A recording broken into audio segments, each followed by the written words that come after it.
Have you heard about the boxer who sued another boxer for battery after he lost a boxing match? Well, I'm not a lawyer, but I read all of the docs related to this case, and there is so much more to the story, so let me give you the recap. This is Devin Haney, and before April 20th, 2024, he had a perfect boxing record, 31 wins and no losses. And then this is Ryan Garcia. He's also a boxer, and his record was 24 wins and 1 loss. So these two boxers, who had a long-standing rivalry, agree to a pay-per-view boxing match. And they agree all the regular rules for boxing apply to this match. No drugs, no performance-enhancing methods, and that the weigh-in was supposed to be 140 pounds. Now, the day before the match, Ryan Garcia weighs in 3.5 pounds over the 140-pound weight they're supposed to be at. Garcia said he was trying to lose the weight, but he just couldn't do it. So Devin Haney says, "It's all good, you're a little overweight, give me a little more money." About $600,000 worth of a little more money. So the two proceed with their plan. They give their urine samples the day before and the day of the fight to be tested for drugs, and then the fight happens. As it needs to happen. Oh, he's got him locked again! And down for a second! 2.5 minutes to go in this round. Good body shot by Ryan Garcia right now. Effective, it's just not happening as frequently. Let him go. Let him go. And by a majority decision, Ryan Garcia is declared the winner. Your winner by majority decision, King Ryan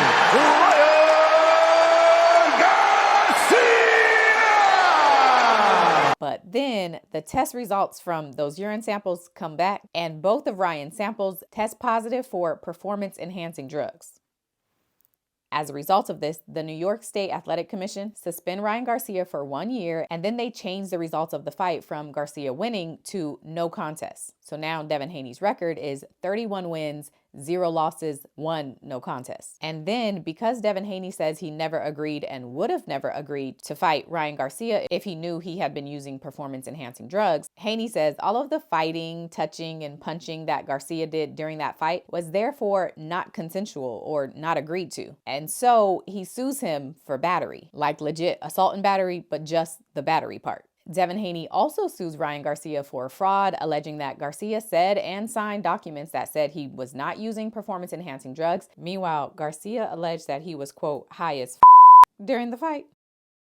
And also that Garcia told Devin Haney that he tried to make the weight, but Haney later learned that Garcia said in some kind of public forum that he was purposely overweight so that he could have an advantage over Haney. Devin Haney also sues for unjust enrichment because he says that Garcia made millions off of this fight that he's essentially not entitled to. And then he also sues for breach of contract and aiding and abetting, and that's to Garcia's trainer, who Garcia says gave him the drugs. Now, in response to Devin Haney's lawsuit, Ryan Garcia countersues, as in sues Devin Haney back. The basis for Ryan Garcia's countersuit is that he says Devin is just mad that he lost the fight, and so he filed this lawsuit in retaliation. Specifically, Ryan Garcia says that Devin Haney filed this lawsuit to coerce him into a rematch, to hurt his reputation and affect his ability to make money, to encourage an unwarranted investigation by anti-doping agencies into Ryan Garcia, and for media attention. So Garcia's causes of action are for abuse of process and interfering with prospective business deals that Garcia could have made. So both of these sides have submitted their lawsuits,